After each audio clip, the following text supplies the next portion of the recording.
எரியக்கூடிய கல்லுல எந்த கல் ரொம்ப அழகா அற்புதமா இந்த பளிங்கு கற்கள்லாம் வச்சு பண்ணுவாங்க இல்லையா, தர்மங்கள்லாம் பார்க்கலாம். அந்த மாதிரி ஸ்பெஷல் கல்லை எடுத்து என்ன பண்றோம், அரியணை உருவாக்குறோம். நமக்கு பேர் இருக்கு பேங்க், அந்த பேரிஃபிகேஷன் வந்து மேம் தான், NVSC அரசரியணை வந்து மேம் தான் ஆயிடும். சரியா?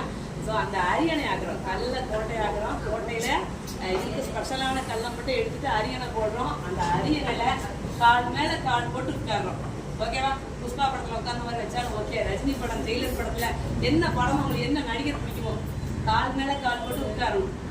நம்ம கோட்டை கட்டிட்டோம், அரியணை போட்டோம், கால் மேல கால் போட்டு உட்கார்ந்துருக்கோம். எதிரி எங்க நிற்பான்? கீழே நிற்பான். நம்மளை எப்படி பார்ப்பான்? அனிதாம்மா பச்சை மாதிரி இந்த பொசிஷன்ல பார்ப்பான். ஓகேவா? இந்த பொசிஷன்ல பார்ப்பான். அப்ப அவனுக்கு என்ன ஆகும்? கழுத்து வலிக்கும். சரி, நம்மளை பார்த்துட்டு அவன் என்ன ஆக்ஷன் பண்ணுவான் அப்படின்னு சொன்னீங்க. எப்படி கோட்டை கட்டணும், அரியணை போட்டு உட்காந்துருக்கான், ஆட்டோமேட்டிக்கா அவன் வாய பழந்துருவானா, கை வைக்குமா, அவன்